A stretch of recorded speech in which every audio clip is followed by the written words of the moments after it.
We're here with Adam Corneil from Unbuilders, CEO and founder, as well as Heritage Lumber. Thanks for joining us, man. Yeah, my pleasure. Happy to be here.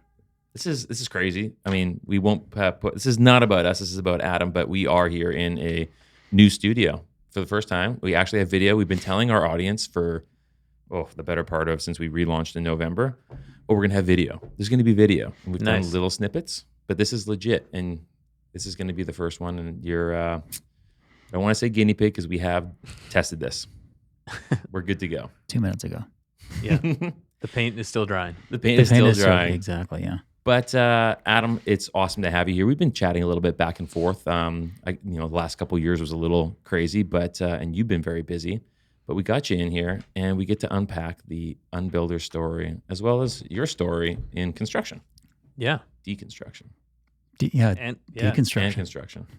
Yeah. Why don't you give us and our audience just a little Cole's notes on who Adam is and how you got your start in construction? Sure. Yeah. So I mean, I was always kind of obsessed with building architecture from a young age. Used to draw blueprints and stuff like that as a little kid. I was kind of oddly attracted to that. So I was always drawn to construction. When I was in high school in my teenage years, flipped a house with my dad, did a lot of renovations as a kid with my family. So I was always kind of involved in some degree. Nice.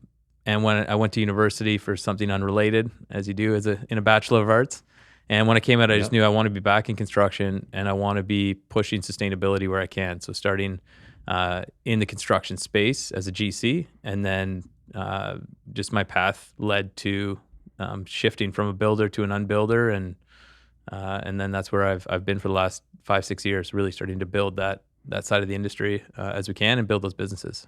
So how did you make the decision for the leap to start your own thing? Like, was there some sort of moment where you're like, okay, I got to do this? I'd say it was like a succession of things that happened, but one thing that happened, I'm a certified passive house builder, so I was building high performance homes, but we were building these homes with products that I didn't agree with. They weren't products that could be reused. They were something like spray foam. You can spray foam a passive house and have the entire assembly not very healthy for, breathing in those fumes and whatnot. Also, there's no reuse on the back end. So I realized I'm building high performance homes, which is great for sustainability in terms of the performance of the building, but it's not good in terms of how that building was built. So this is not lining up with what I want to do. So really at that point, I decided, my goal, my target in my career from, now until the end of my career, whenever that may be, is I want to build the best buildings, and that's performance, that's healthy building materials, that's designing for deconstruction, and using a lot of reclaimed materials in the build. So I thought, this is sort of my target. This is where I want to go. How do I get there? And I broke it down into the stages to get there. And for me, it was, we need healthier building products. We need to build those out of reclaimed wood primarily. In order to do that on a large scale, we need a lot of reclaimed wood in the market. That means we have to look at the demolition industry and how can we influence this industry to turn from a demolition industry to a deconstruction industry. And that's really where Unbuilders came from as a stage one in my career in our business growth, to not only build a great business in itself, but hopefully influence other contractors, other demolition owners to start shifting in this way, and also work with policymakers in the industry to see how we can make this happen for where the world currently sits. So we need to be smarter with our resources. I'm always curious is the moment of the name. So when you were like, oh, what should we call this? And then you're like, ding. Yeah. What was that like? I wish it was like that, because it was actually our second name. Our first name was terrible. I'm so glad we didn't go with it. Terrible? Yeah, terrible. That's a terrible good one. deconstruction. Tear down plus? Yeah. No. So we polled some of our network and some of our following, say, hey, here's four names. We're looking at naming our deconstruction company. What do you think? And Unbuilders was like second. It was always coming second. It was second with us too. And we had this other name we were about to roll through with branding. And myself, at the time, I had another business partner and my executive coach. We were all sitting having nachos and beer, and we just kept, I'd say every 5 or 10 minutes, one of us would just be like, Unbuilders. And we would just kind of sit with it. And then we kept the conversation going. And after about an hour, at the end of the conversation, we're like, No, we're unbuilders. That's Yeah, it. that's cool. Yeah. So I guess it was an aha moment, but it was over a staggered timeline. Well, kind of in your intro, it really rolled off really nicely when you said from builder to unbuilder, Yeah. right? And even in your explanation of healthy building products and everything like that, you talked a lot about the building up and now the deconstructing of it, right? Right. So it kind of all fits there. But you are not, in terms of reconstruct, you are not on the building side at all. No, we're building products Building products. with heritage lumber. So we're making flooring, countertops, cladding. So we're making components for construction. And then next stage with that business is to have fastening systems so that those can go in and come back out. We're not there yet. That's pretty so first it's just right now it's the products built with reclaimed wood. So we sell flooring that you can put down that came from buildings in Vancouver. So your product has a story. That's amazing. So then we're gonna stage towards that. I saw this. I don't know if you've seen these videos of that flooring that snaps in, and the guy jumps on it and puts the boards down. Mm-hmm. There's that railing system. Yeah. That's in the floor. So Yeah. I think they install some kind of like scaffolding underneath or some kind of like track that it goes It's on, a track, yeah. and it snaps in. Yeah, And then they pull it up with the suction cups like you would put a windshield into a car. exactly. So cool. So can you incorporate that kind of structure underneath your stuff to be able to have that? That's the plan. I know who you're talking about. I think theirs is proprietary. Okay. But either partnering with a system like that is most likely what And they we'll need look to do. materials. So yeah, it could be like the signature line that you provide the stuff on the top. Exactly. Super cool. That is cool. So I think for our audience, it'd be good to make a distinction between demolition and deconstruction. We can get into the heritage lumber story, which I think that's really neat. I didn't even know anything about how you're doing that with reclaimed products. But if you can outline that maybe. Sure. Yeah. So, deconstruction and unbuilders. I mean, we label it unbuilding as its own thing. It's a complete paradigm shift. So demolition, you're looking at an old building at how do I get this down and out as fast and cheap as possible. Mm-hmm. That's the prerogative. We're looking at an old building as, like a material bank. How do we get the most value out of that building, extract it, while doing it as fast and cheap as possible? But the number one goal is maximize the salvage. What we can't salvage, we recycle. What we can't recycle goes to waste. So it's pulling out the value and minimizing the waste, and then doing it as fast and cheap as we can. So do you get that contract altogether, or do you ever dovetail with a demo company? No, we work with demo companies all the time. Okay. We don't have our own machinery. So as we scale into bigger projects, we're pretty much always partnering with a demolition company. So does your bin show up and their bin shows up? Our flat deck trailer shows up. Okay. And we're loading lumber onto it. Gotcha. And we get a bin that shows up for All the other waste stuff. and recycling. Yeah. So and you guys are pulling nails out at your factory or your warehouse, whatever, or are you trying to do that as much on site? No, we do it off-site. So Off-site, okay. The first 2 years, we were doing it all on-site. And that was one way we looked to save time for our contractors. Say, listen, we're going to shift this whole process off-site. Gotcha. Get off-site as quick as we can. Get the builders building. Yeah, so we shifted it to, now it's going to Maple Ridge. We've got a mill in Maple Ridge. So that's where we're doing all of that work. Have you seen those people who use like old nails and all that kind of stuff, and then they create and they put them all in epoxy and they make like tables or like they make ornaments and stuff? I have seen that, yeah. Yeah. So all the nails, do you keep all of those? Yeah, we normally eventually turn them in for scrap metal, but It's kind of cool. I mean the square nails we keep around because those are from turn of the century and they're pretty wild, hand forged nails. They're also really hard to pull out. Well, because the tops pretty much come off, right? Because they're so thin on the top, and then you're just left with No, the metal's really strong, so the top doesn't come off. It's just they're in there. They've been in there for 100 years, like they're like grown into the wood. What do you do with them? Just keepsakes? Yeah, or we give them away or sell them if someone wants to buy them. I'm sure you find some real gems when you're taking apart heritage buildings or not heritage buildings, but like older buildings. Yeah. Especially. Not as much as you think. Like we find odds and ends. We still haven't found like that briefcase of money hidden in the wall. But 505 junk. Yeah. Have they done that? They found that? shared a story about finding and they actually gave it. It to back to that lady, right? Yeah. Yeah. No way. Cool. She had tears. It's cool. Oh yeah, I know those guys too. Yeah. But I've heard of some stories in like Gastown and some older parts of Vancouver of some interesting things being found in demo. We haven't yet, but yeah. What would be because you said as fast and as cheap as possible? Because Okay, so I did years of project management. I was working for general contractors. Margins can be razor thin. You're always looking to fast and cheap sometimes. Yeah. Right? Obviously, quality plays into it as well, and safety and everything, of course. But what would deter anybody from going from demolition to, because initially you would think, oh man, if someone's going to come and sort through this and take a little more time and kind of deal with it proper or the way it needs to be, it's going to take a lot more time. It's going to be a lot more money. But clearly you guys have found something. Yeah. So we've got a unique business model on a residential, your typical residential project. We've got partnerships with a few charities, Habitat for Humanity, the Reuse People. And so what we do is all the stuff we're going to salvage, including the lumber, we have it appraised by a third party for donation, and the homeowner gets a tax receipt for everything that we salvage. So they actually get money back for everything we salvage. And that tax receipt plays into the overall financial picture, which makes us competitive with demolition. So upfront deconstruction is more expensive because it takes more time, but then the tax receipt makes us either cost competitive or a lot of the time we come out a little bit ahead. And so that's where the owners are hiring us. In a commercial level, it's a bit different because the tax receipt doesn't have the same value for corporation. So then we actually acquire the lumber. So we'll put together our deconstruction price with Unbuilders. Heritage Lumber will assess the lumber, give a rough value of what could be extracted if it's a full deconstruction that would offset some of the costs, and that's how they then compare with traditional demolition. Sweet.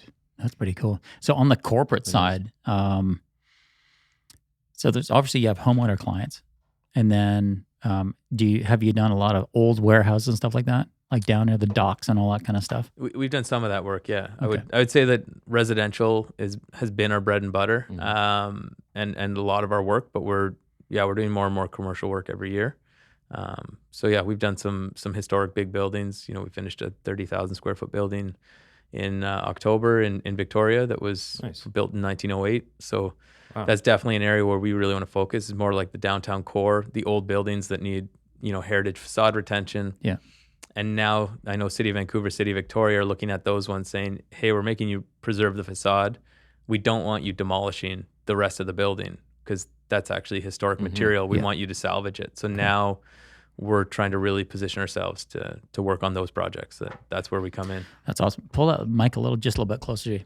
Yeah, Perfect. There you go. You're good, man. So is there a certain era from Vancouver's history where you see the better quality stuff? Was there a change in the 70s when it kind of got crappier? Yeah. If you know what I mean. Kind of got crappier. There's a few different eras of the wood and the way it was milled. And so the older the better. It's like wine. So pre-1920 is the best material. It's rough sawn on all sides, old growth, like super tight grain.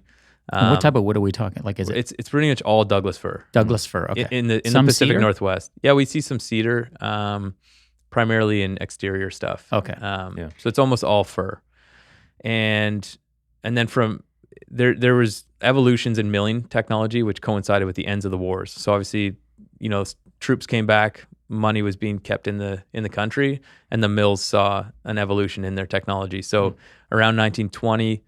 The lumber went from rough on all four sides to being rough on two sides. And then it was a little smaller. So a 2x4, which was 2 inch by 4 inch in 1919. In 1921, it was 1 3/4 inches by 3 3/4 inches. So that was another era of, awesome. It's still old growth. It's still super tight grain, beautiful lumber, got a great color. But that was until about 1945, that lumber. So we sort of classify the lumber by those eras. And then in 1945 to 1950, depending on the region and the mill, there was another step in the evolution, and that's where you started seeing smooth sawn, all four sides, and a 2x4 went down to 1.5 inches by 3.5 inches. And from 1945, 1950 until about 1975, it was still usually old growth, so really nice grain, tight lumber, great to remanufacture with. And sometime in the 1970s, it transitioned to second growth at that time.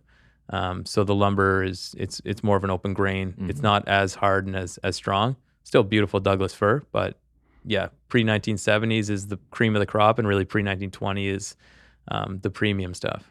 So you remember? That's actually really. I've been in construction my whole life, and I actually didn't know a little bit of the history of lumber. I should have known that. That's cool. It's pretty fascinating. That's really neat. Like, you remember the Yaletown office? Yeah. The beams. Yeah, and those were like big rough sawn. No, I snapped off like drill bits. Oh, Just like Yeah. it's like concrete, that stuff. Exactly. So what's the composition of that makes it so hard? So it's because it's been drying for so long, and because it's old growth. So it has Mhm. really tight grain. Mhm. So the way that wood develops over the year is it's got a hard and a soft grain based on the winter and the summer months. So the summer is when it sees the most growth, which is the softer grain. Okay. And so when it's really tight grain, that winter layer, they're closer together. So the wood is like concrete. It's really hard. And then it's been dry for 100 years in a place like Yaletown. And so it's almost like it starts to petrify into stone. It literally is that hard. Yeah. Yeah. So we see that at our, with our mill and with our machinery, that we've got Douglas fir, which is the hardest softwood, but it's milling like a maple or a walnut for how hard it is. So in respect to value of that stuff, so I think the beams were 15-inch square. I think about that, right? Because they're more than a foot. They're like this. They were large. Might have been rectangle, but they were large. Yeah. Small detail doesn't really Were matter. they rectangle? I think they were square in the one in the Yaletown office. They were big. They were very large cedar beams. So in terms of they'd be fir. Or fir. Yeah. Oh, from okay. They would be fir. Yeah. So what is the structure. what is the value of that stuff per, like, how, first of all, how is it measured? Is it measured, because obviously is it per square inch or per board foot? so board foot? Yeah. So board foot is 1 foot by 1 foot by 1 inch thick. Okay. So if like modern lumber today is, I mean, it ranges. A big timber like that would obviously be more expensive per board foot, or per linear foot. It can be anywhere from 3 to 4 times more valuable than lumber of today. So modern lumber is anywhere from $1.50 to $2.50 a board foot, depending on the size. The old wood is anywhere from $6 to $8.50 a board foot. And to reshape this stuff or to cut it down or whatever, I mean, are all the tool companies, blade companies, are they making stuff for this stuff that's that hard? No, we're using regular blades. We go through them faster. Mhm. Oh, okay. Yeah. Okay. So I see. They just degrade just way quicker. Yeah. Nice. Yeah. Okay, cool. The one thing where we're seeing a new company come up with like a new machine specifically for this is on the denailing side. So there's a company in San Francisco developing technology to pull all the nails out, scan it, everything like that, all fully automated, which we're very excited about when they can get to that level of commercialization on it. Yeah, no doubt. Now, you are the sole founder of Unbuilders. Do you have a founding team when you got going? So at the time I had a partner that started it with me. I mean, Unbuilders really came out of my contracting company. We were already deconstructing. We had several deconstruction projects with my contracting company. So it was already in the works, and then I just needed help to get it really to life. And so I did have a founding partner at that time he's not with the company anymore. Mm-hmm. And then we did an investment round about 2 years ago when we were on Dragon's Den, and we've got some minority shareholders in the company. So what was Dragon's Den like? It was great. I mean, it was really intense, intimidating, nerve-wracking. But for me, the main thing it did is, I mean, we got great exposure. We did close the deal with two dragons. So we have 2 dragons in our shareholders. So who are they? Arlene Dickinson and Michelle Romano. Oh, cool. Okay. And so what the show did, or the preparation of the show, is it made me really condense the vision and what we do. Because it's easy. We're doing a couple different things, and there's a lot of different opportunities of where we can go with the business. And just prepping for that show to be laser focused, it cut out all the periphery. Like, this is what we do. This is where we're going. Cool. And this is what we've done to date. And so it was Vision Boot Camp. Exactly. Yeah. And I actually did like some mock Dragon's Den with some other entrepreneurs and some successful founders in the region beforehand, and they grilled the crap out of me. They were actually harder on me than the dragons were, and that was the best thing I ever did, because it made me go into there. I was still nervous because it's a studio, the stage, they're like 2 steps up looking down at you. It's all built to be intimidating. How long is the actual process? I was pitching for over an hour. Oh, wow. Okay, Yeah. so they really cut those things down. And it's like what? Yeah. Like 10 minutes? Yeah, I think my bit was like 7.5 minutes in Right. the end Oh, on shit, TV. that's short. But yeah, I was in there for well over an hour. That's cool. Like to the point that they were asking me like, what was your revenue last month? And it was very detailed. And you had to know all of it or the whole story starts to unwind. Well, I'd imagine it's TV, right? So it's got to be produced and edited and all that kind of stuff. But it would be not much unlike a VC meeting when you're spending, an hour at least, right? Sitting down and you're not going to have multiple meetings with the dragons though. You're just going to have the one chance. Exactly. Is there like any pre-diligence that they do? No. So that's real. Like when you walk on stage, they've never heard of you or seen you. So that's Interesting. You're pitching for the first time. They're totally unaware. And then after the show, there's due diligence, and that's where like deals change or they fall apart. Did yours stay pretty close to what was pitched or what was originally agreed upon? It did, yeah. Nice. Yeah, I mean, we had some investors here locally in Vancouver, so the process with the Dragons was taking some time. Mm-hmm. And we had local investors that were ready to go. So that was actually a good thing because it made the whole process come to an end. Because otherwise, it felt like it was going to drag on forever. Drag on. Yeah. As soon as I heard that, I'm like, Drag on's den. Okay, all right, Ta-da. we'll keep moving. But how big is the team at Unbuilders now? So Unbuilders, roughly 25 between Vancouver, Victoria. Cool. And those are the two cities in which you guys operate right now. Yeah, that's right. Nice. We're chatting, and we're dabbling in the Okanagan too. We've got a job there right now, so we're starting to work into the interior a little bit. Yeah. We were chatting a little bit before, and we can or can't get into this further if you want. But so you've gone on Dragons then, so you had some investors here locally. You were kind of talking about before coming on, raising money and the times that we're in. We know kind of it's interesting times, but obviously that's for the purpose of something, right? Do you want to get into that at all? And is that tied to the heritage lumber stuff? Yeah. So, we're in another investment round now, mostly tied to heritage lumber and scaling some of our products and our production. We also bought a mill, as I said, in September. Yeah. And it was sort of we made the move before we had the finances lined up. So we did that with some short-term lending, just to get it done in the time frame we had to, and then to work on the long-term financing after the case. So it's like purchasing that mill and then scaling some of the product lines that we have is really the meat of the raise. But yeah, it's been a landscape that I didn't think we'd be in, which I mean, I think you guys are well familiar, but it's like every week and every month that continues, the economy and the forecasts get worse and investors are holding on to more and more money. So it's, I've been told by multiple VCs and people that raise money for their companies that this is the worst market they've seen in 30 years to raise money. So our timing is perfect. Excellent. Yeah. His timing is perfect. So when you went to, where is this mill, first of all? So it's in Maple Ridge, It's right? in Maple, okay. Yeah, right on the Fraser And that was River. an old. So what did you get with that mill? Was it facility? Was it like equipment? Like Yeah, it was the full production. So staff, business name, all the equipment and the site. So it's a CP site, so we don't own the site, but it's on a long-term lease, and it's a fully operational reclaimed wood mill. So it was a competitor partner of ours.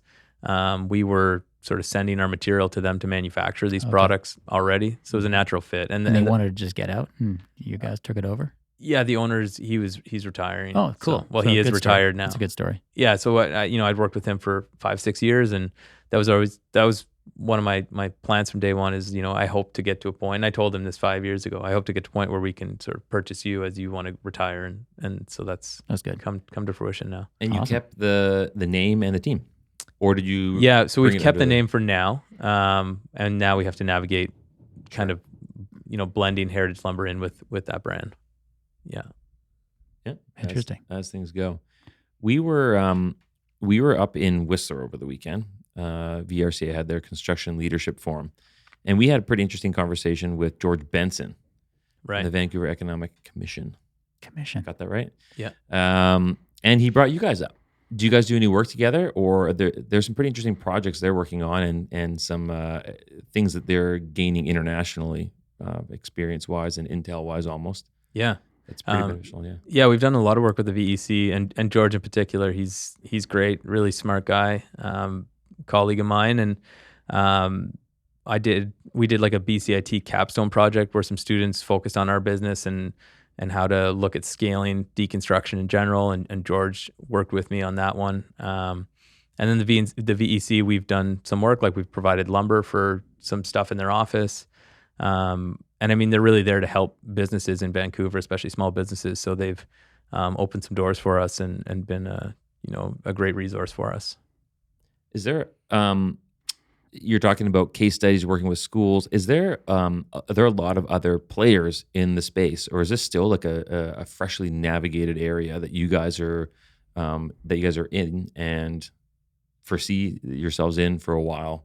Yeah, I mean, obviously the demolition sector is well established, been here forever. Yep. And so I think that a lot of demolition contractors have done a small level of salvaging historically, because, like those beams you're talking about in Yaletown, go into a building like that, even if you're, a tear it down, smash it up kind of contractor, which is that's what they're paid to do. You see those beams and you think, I'm going to pull those out with my machine. Mm-hmm. So that's always sort of happened. But as a pure deconstruction company, we're really the first in Canada in this new era. There's small players starting to come online now, some competitors. It's a little bit more of a mature market in the US in certain areas. Like there's been mandatory deconstruction in the Bay Area, Portland, Seattle, and some other progressive cities in the US for 5 or 6 years. So there's other companies out there. But we're trying to look at it on a larger scale. Is, how do we make deconstruction the industry standard? How do we get unbuilding happening in every city in North America? And so I think that's the different lens that we're looking at. And yeah, we still really are sort of in a league of our own in this region and in Canada. And we've positioned ourselves to be the leader in that space. And as we look to grow and sort of shift the business model in certain ways, which we touched on before, we want to make sure that we're in that position to help demolition contractors make this shift, because it's coming, whether they want to know it or believe it or not. The shift is coming from a policy side, and also slowly with a demand side in terms of what the clients are going to expect. Totally. One thing I found really interesting about our conversation with George, and kind of my experience as a project manager, I was largely doing light industrial warehousing, where I did a couple lead projects, and going through that whole process. Right. And knowing that there's portions of it that, you're building new, so you're not dealing with salvage necessarily, but you're dealing with waste, right? And where that goes. And so we kind of get a bit of a glimpse into that. And there's some funny things with lead and third party and all that kind of stuff. And we did chat a little bit about that. But then getting into like the real practicalities of like, if you actually like what you guys are doing, like to focus purely on that side of things, that, and I don't want to totally slam that whole process that you go through lead, but you can do things that just kind of get your points. Yeah. Right? For sure. Whereas to have a dedicated focus on it, like you're very intentional about the practical side of where these things actually go, actually taking them and doing something with them, or looking at an existing building being like, we don't have to demolish this entire thing and haul it all away. Right. There's things we can do here. And I found that really fascinating. And the fact that you guys jump into the fold to actually provide the practical solutions there was really cool. Well, and like to that point, that's one of the major things that drove me into unbuilding. Was I was LEED certified before I was Passive House certified. And I found, okay, we can build a LEED building with horrible performance because we've picked things that have LEED certification in terms of products. They're low impact or whatever. Mm-hmm. But this might be a really inefficient building. Yeah. So then I went and got Passive House certified. I'm like, we can build a high performance building with horrible products. So LEED and Passive House are sort of focused on opposite things. Yeah. There's Living Building Challenge, which is the ideal perfect world. It's so stringent that I think there's one Living Building Challenge project in Canada because it's 50 years ahead of its time. But it sort of mashes LEED and Passive House together. But people aren't going to go there because the cost is absurd. And so for me, I was like, I can focus on, doing custom homes and, getting up to a point where maybe we're doing 5 to 10 custom homes a year in a high performance way, maybe making some good product selection. And that's great. And I can't wait to get back into building and developing, which is where we'll be going over, the next 5 to 10 years.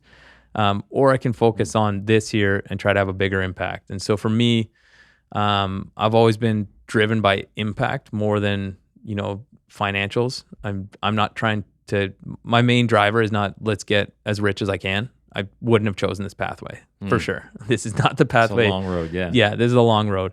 Mine is how can I have the biggest impact? And it's not for an ego thing. It's not about me and my name. It's how can we build a business and have a great team to have as big an impact on the industry as we can to positively influence the planet, the people, everyone around, so that we're really working into the future. So that's really my driver. And so that's why I've shifted from building to unbuilding. I see it as an opportunity to not only build our great business, but also influence the industry. And I've heard from multiple architects and builders that our work with them and even just our presence is starting to help shift the thought of what are these materials and what does that building look like in 50 to 100 years when it comes to the end of its life or the end of its use. And for me, that's really exciting that unbuilding could start to actually influence the design side of things as well. I was just going to say that because LEED was such a craze. Not a craze. I don't want to, like I said, I don't want to trash the whole thing, but like there was a lot of money stuff involved in how that all came together. Yeah. Passive house then is and still is probably the current big thing. Yeah. Right. And you're saying now going for impact, and it does sound like you stick with this and you go. It will probably start, like you're saying, influencing design and architect, or from the design point of view, which is the beginning of everything. Yeah. Right. So when you start to get there again, then you can rethink the process from the start to the end and the whole thing through. So kind of almost, do you see maybe this as the next progression of people's thought in terms of building? Yeah, absolutely. Yeah. I mean, one of them. There's a big. I think the next 10 years in construction is going to see more innovation than the last 100.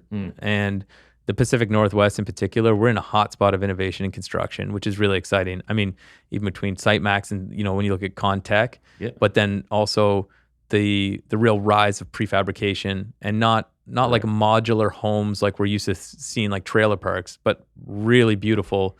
High-end projects, big scale projects, prefabricated.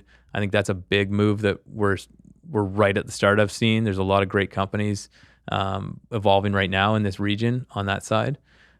Designed for disassembly and high performance. Like Passive House, I think LEED has it's done a lot of great things, which is it's made people start to really think about what materials, what products they're using, how do those go together. So I think LEED has served a really great purpose. I also think it's full of problems. As I mentioned, you can build with nice products and have horrible performance. Passive House is like the data speaks for itself. When you look at a Passive House building, Passive House is a terrible brand name for it because it actually works better on high rises, like the whole system. But it's science driven. I don't think Passive House is going anywhere. I think it's only going to get bigger and bigger and become more of the standard because the performance speaks for itself. And the added cost a lot of the time on passive houses is easily made up on the savings on your utility bills over 7 to 10 years. So yeah, I don't think it's going anywhere. At least the thinking behind it. It is scientifically driven, data driven. It makes complete sense, but it's now taking it to that next step that, okay, let's source good materials. Let's make sure that we're not doing things so that in 50 years, we have to smash this down anyways.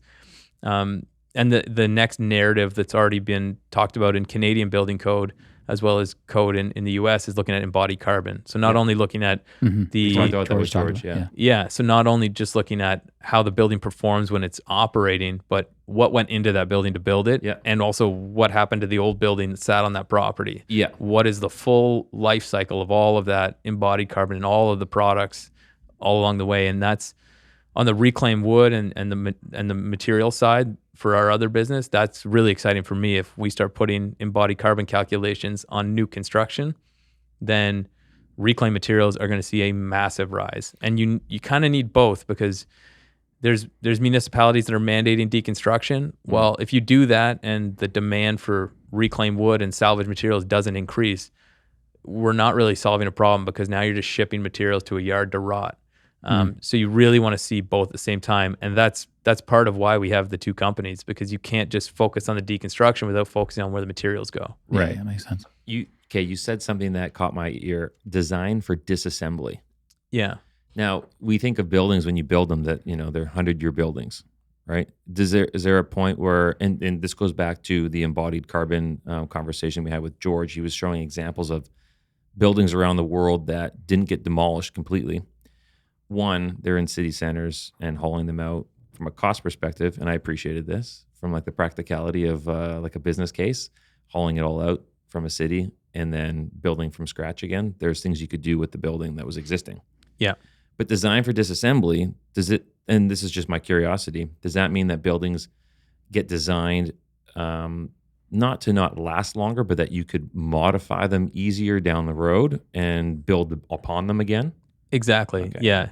Either end of life, that, say you build a 3-story warehouse commercial building, Yeah. and in 50 years, that's going to be zoned residential. You can take that building apart and build a tower. Or it's an office tower, and in 20 years, everyone's working from home and offices aren't needed anymore, and you can adapt that into a condo building.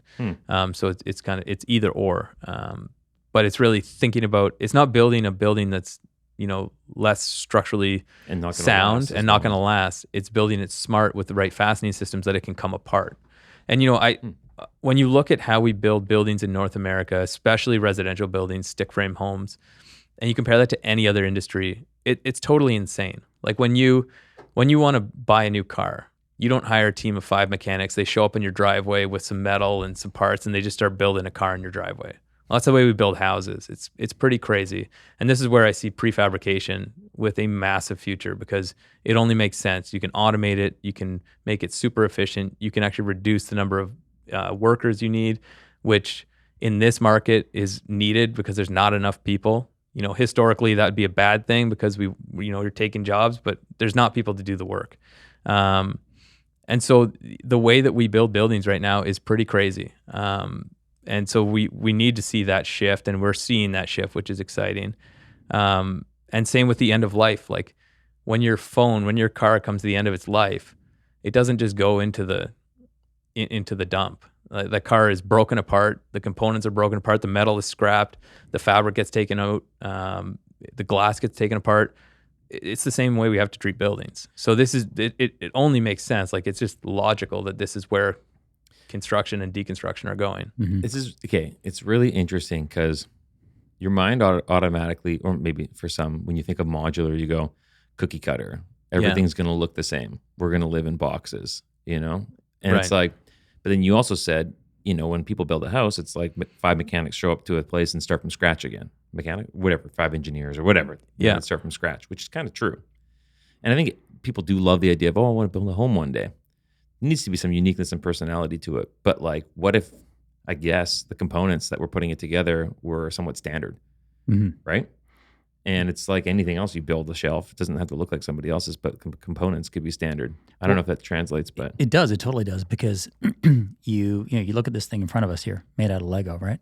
So they're at Lego's headquarters. They have a library of pieces, and they go, what can we make you can from that? customize the heck out Can of we it. make an F1 car? Can we make, the Star Wars, space galaxy? We can make all of these different things. So you have that layer on top of an architect, which is, here are the components. And then depending on how universal those are, you can make some pretty modern, super cool stuff. You can even have stuff that looks old, that is component based, that has a classic look to it. Exactly. It's just all snapped together. And I think that there's so much efficiency around that, because you're not inventing, Right. you're designing, Yeah. And which is kind of cool. And I visited a custom prefab company in Austria 5 or 6 years ago. And they were building the most custom houses you've ever seen. I can't remember their name right now, but it was all prefabricated.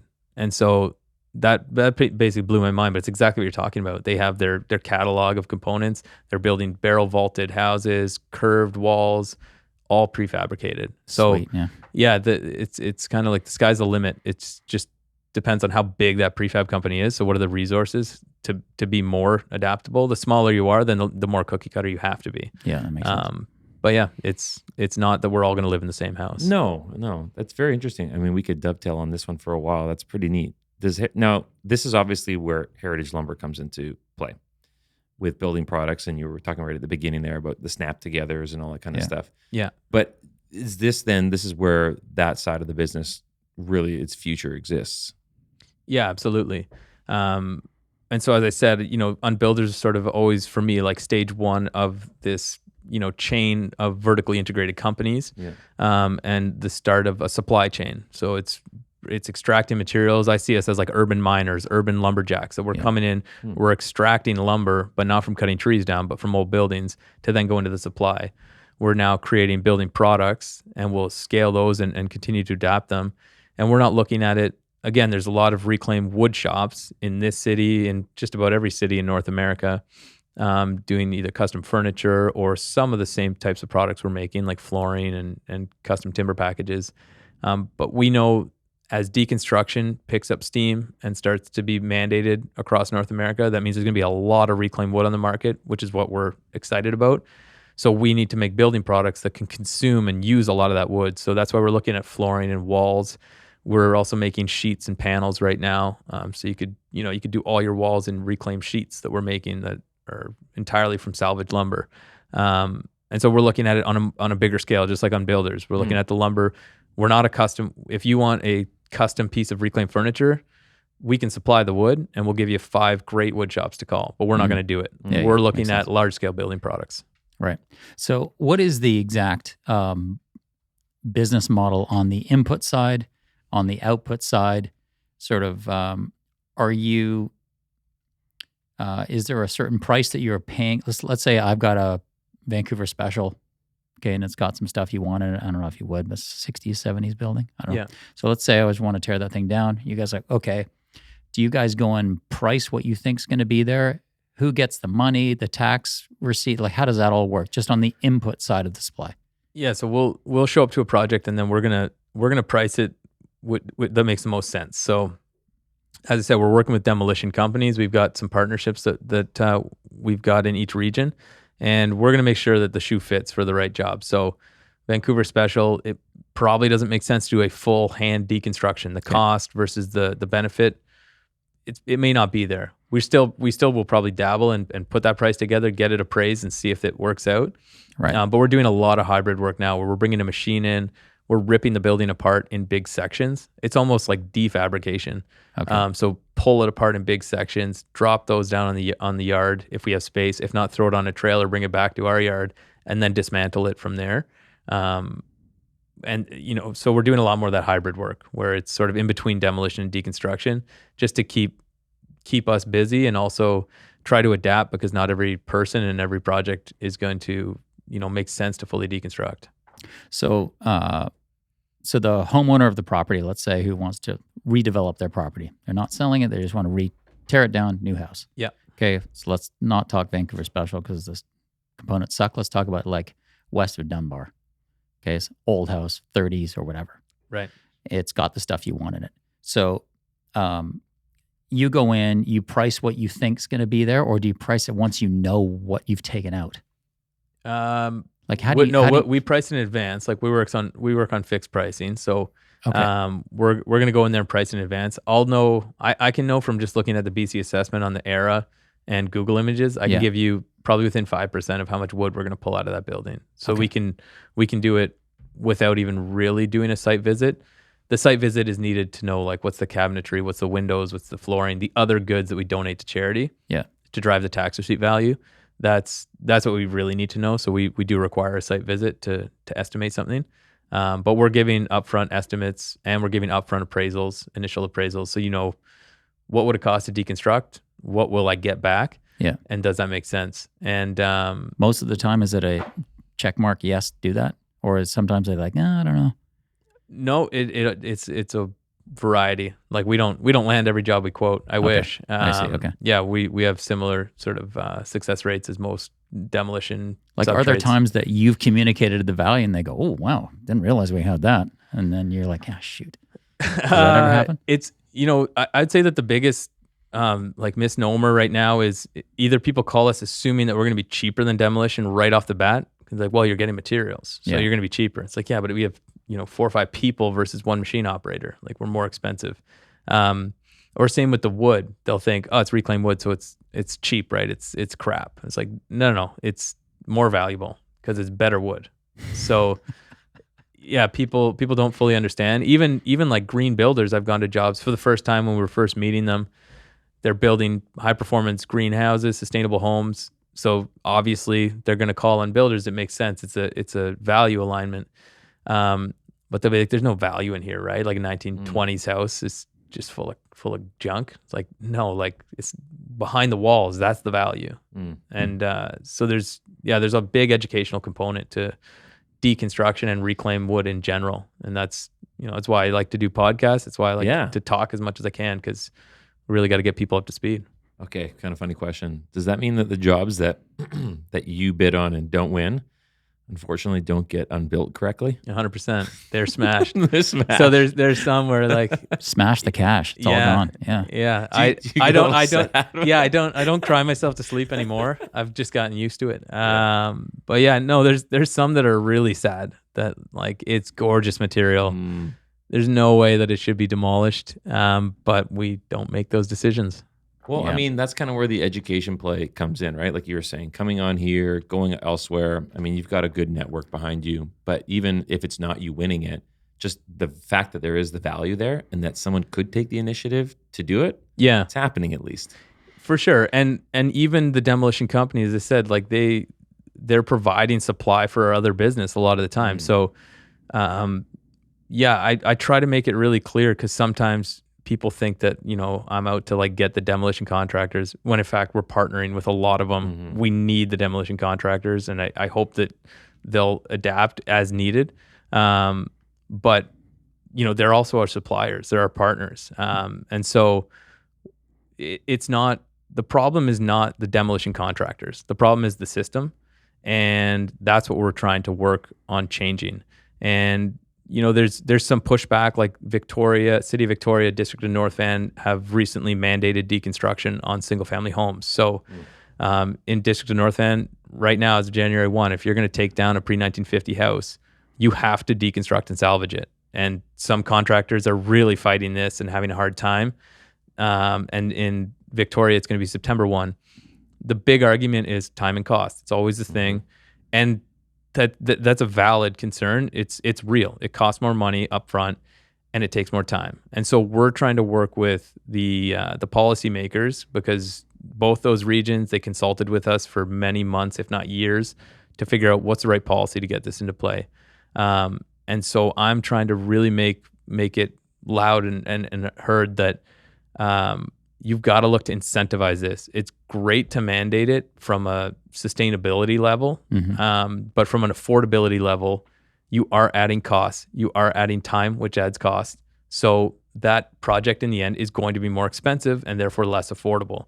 So sustainability and affordability are in contrast most of the time. Yeah, that's a good point. That's where good policy has to work to bridge those gaps and make sure that we can achieve our environmental standards that we're trying to push as a society, and not make it less affordable. And so we're trying to see early permits to deconstruction. You can build earlier than if you demolished it, and incentivize it so that those concerns, which are very valid, are actually met with good policy. Okay, so now I want to finish the second part of the business model, the output side. Yeah. So I just want to get that clear. So the input side, you said how that all works. So on the output side, what are the buckets of revenue that you see? Like where's the main part of your revenue coming from on the output side? So we've got products, we got raw material. Yeah. I mean, those are 2 buckets. Which is bigger though? Products. Okay. For sure. And those products are, so just take us through the... Yeah, so we've got wide plank flooring. Okay.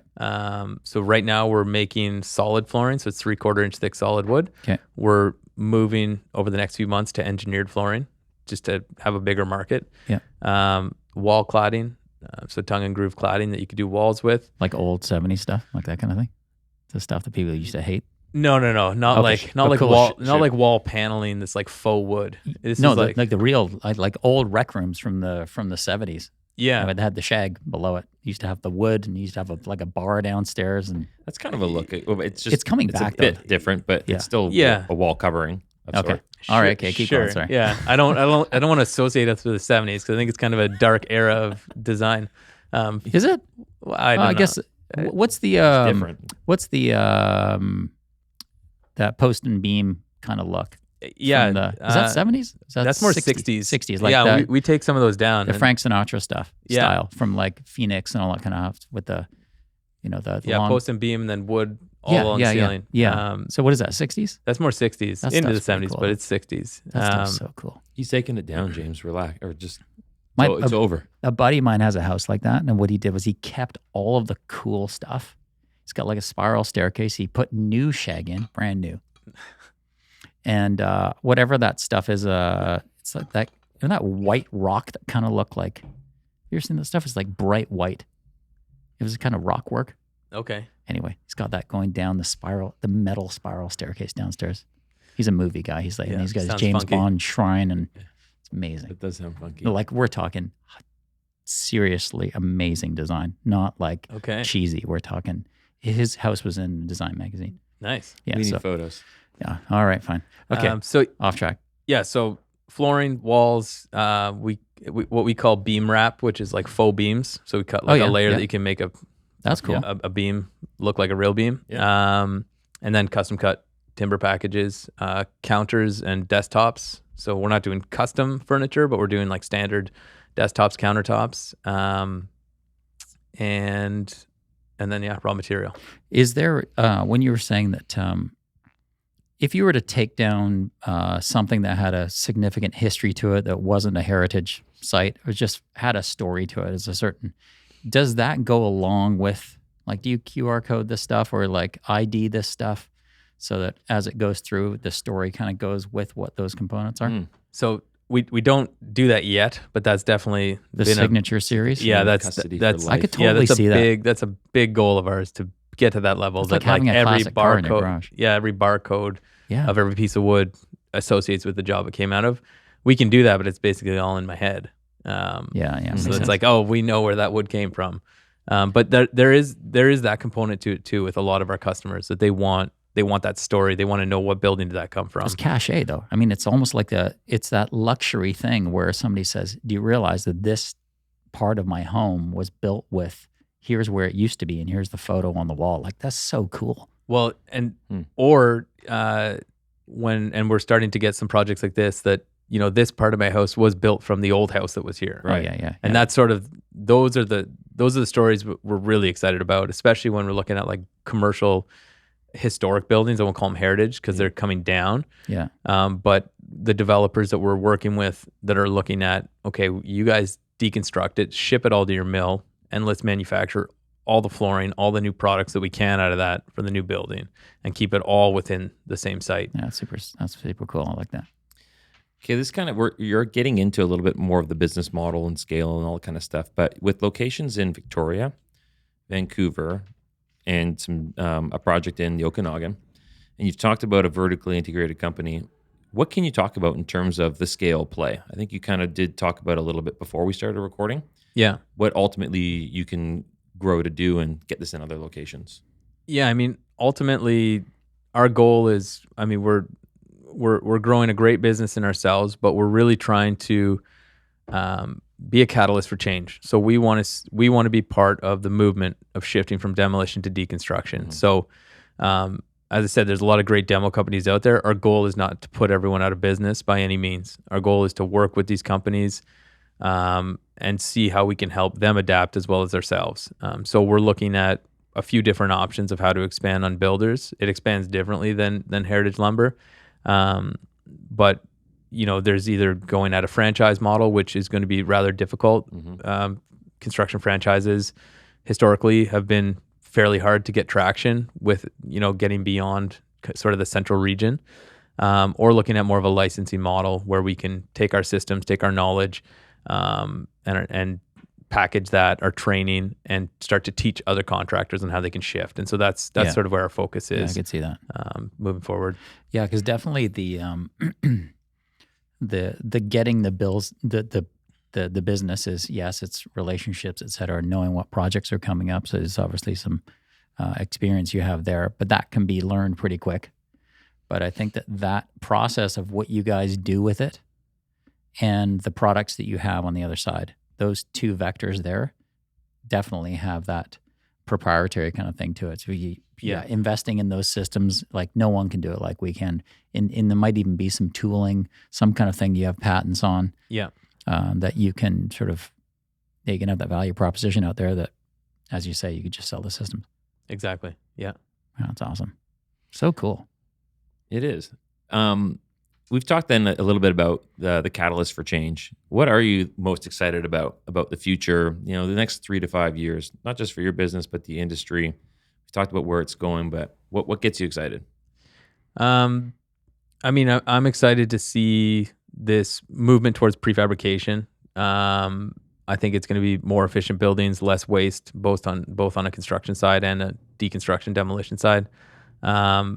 And really just seeing different products that have, healthier inputs in terms of their raw materials and also their finishes on them. Are they less chemical based? Because there's a lot more people with chemical sensitivities as well in this world, especially, younger generations. It seems like people are more and more sensitive and allergic to things. So, I'm just excited to see where the industry is in 5 years, because I think it'll be, fairly different from where we see it today. A lot more automated, a lot more prefabricated, and just smarter in general.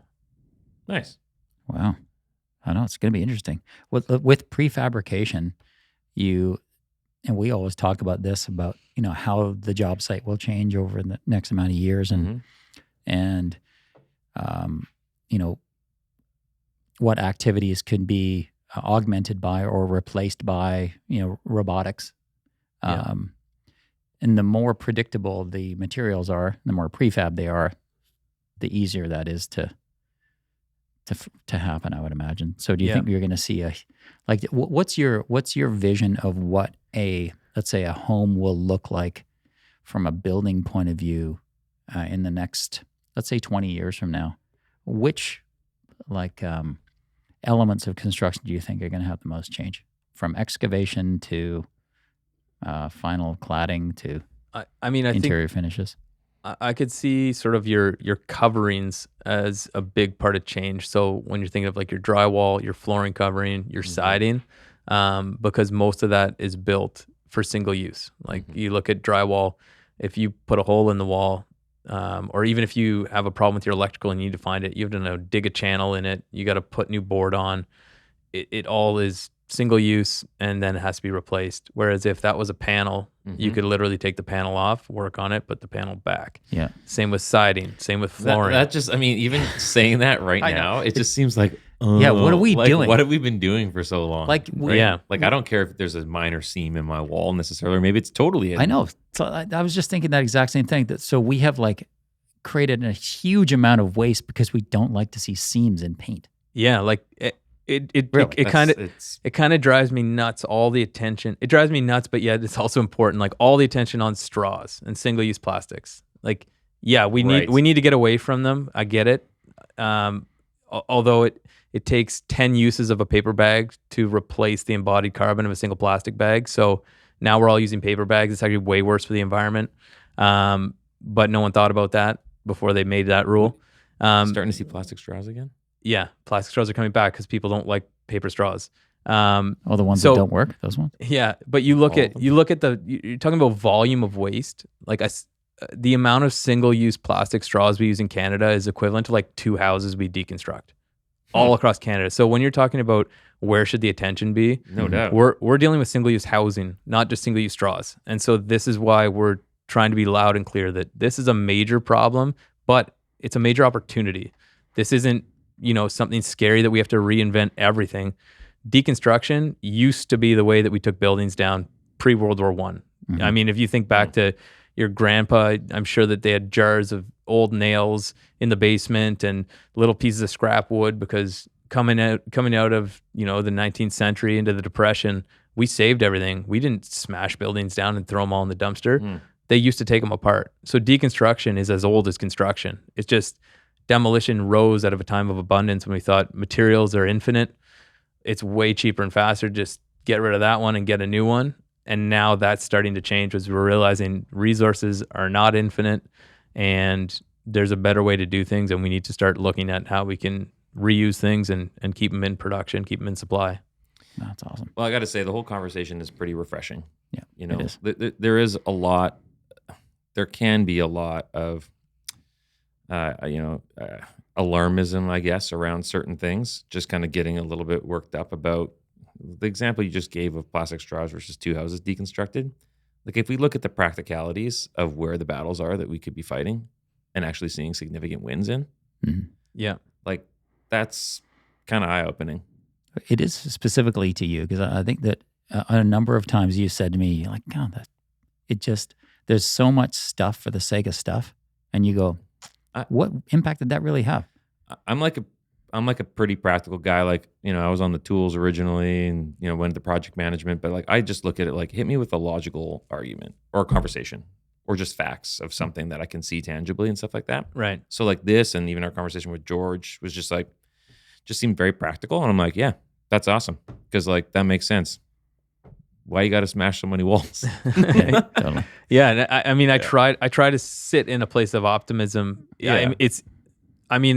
It is disheartening at times to look at the world, but I have to believe that we're gonna innovate, we're gonna evolve, we're gonna make it better, and we're trying to do that. And there's some other great companies trying to do that. And so, yeah, I have to remain optimistic that we're gonna solve this thing and build a better future. Well, good on you, man. Love It's awesome. it. Well, that's a great way to tidy this conversation up. We always love ending by putting our guests on the spot a little bit.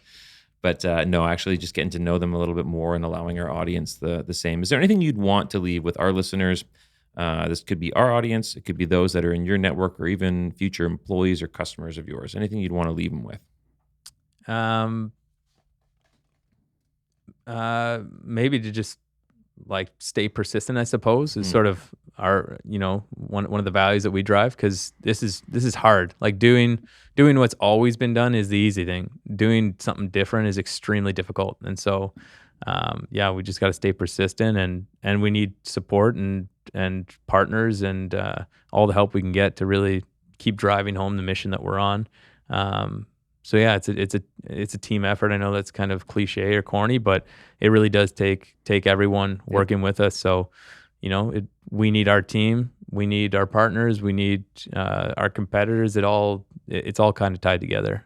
Nice. That's awesome. Great way to tidy it up. 3 questions for you, Adam. Ready to go? All right. Okay. What is something that you do that someone else would think is insane?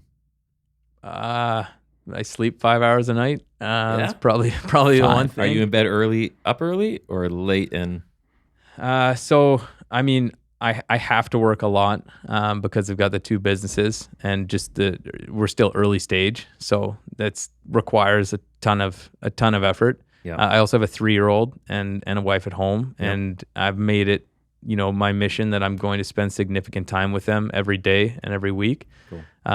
So that just doesn't leave much time to sleep. So it's been 3 years of sleep deprivation. I mean, it's definitely catching up with me, but I think most of my team and most people that know me think I'm probably insane for that. Yeah, if you can do it and you can figure out a way to operate on it kind of becomes the day-to-day, the routine. Yeah, I mean, I look forward to sleeping at some point. Yeah, but yeah, it'll come. Totally. All right, if you weren't building Unbuilders and Heritage Lumber, what would you be doing? I'd be building houses and buildings. I'd be developing in construction. I don't really see another pathway for me. It's involved in construction. I guess if you're talking outside of the industry, Sure. It would probably be something to do with animals. I studied biological anthropology, so I was studying like primatology and human evolution. Cool. Awesome. I'm like a bit of a dog whisperer. I love animals, so I could see myself having gone into like primatology, working with primates, something like that. That is the kind of answer we were Yeah, looking exactly. for. That's pretty out there. But I think that's pretty cool that, obviously you're clearly passionate about what you do. And so that's awesome. But last question for you. We're called the Site Visit Podcast. We're a podcast that's obviously about construction. What is your favorite story or most memorable moment from the job site?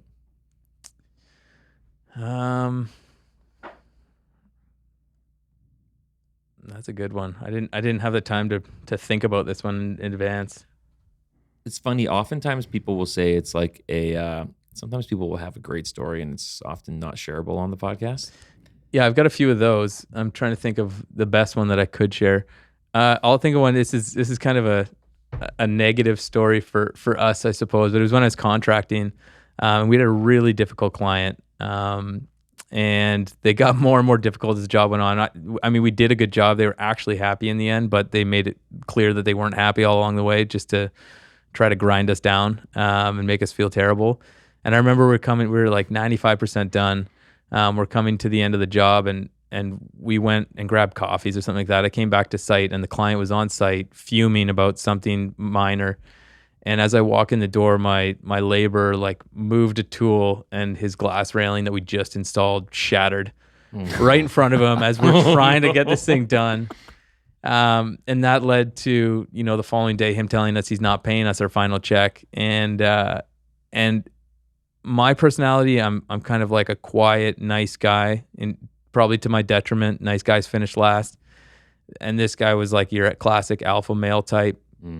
And from all the work I've done, and I tried to be the nice guy with him the whole job. I was like, this isn't working the way that I'm being the nice guy to him. All he's doing is taking advantage of me.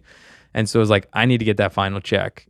So we sat down, and I literally had to yell at him and tell him how he was an a-hole and how he'd made our lives miserable for months and how we did a good job and we're all trying to feed our families and it's time to get our paycheck. And that actually worked. So yeah, it was funny to like put on a whole different persona to try to get this Stand thing up done. to the bully. Yeah, exactly. That's good, man. So That's great. I don't know why that came to mind. That's but a good one. We actually haven't had a story quite like that one. That's really good. Yeah. It's a great example. And sometimes, it's construction. It's sometimes it's part of the game almost, right? Which is kind of sad, but also how it goes. Exactly. Right on. Adam, this has been a fantastic conversation. Thank you for being our first guest in the new site visit studio. I think everything went well. Went okay. We think so, yeah. Yeah. We'll see when we get off here if it's all on there. But we wish you the best with Unbuilders and Heritage Lumber, and we'd love to do a follow-on episode down the road to see how you guys are progressing along. Yeah, I'd love that. Yeah, thanks for having me. All right. And one last shout out to Dave, our producer. Producer Dave. Here he is. He's smiling. He's there. Happy to have you here, man. We are. All right. Thanks, guys. Thank you. Adam. All right. Well, we got video as promised. If you love this episode and you're in construction or you know someone who is, be sure to share each of the site visit episodes, smash that like button, subscribe, and tune in to all of our episodes, which will be broadcast right here on our channel. We'll see you next time.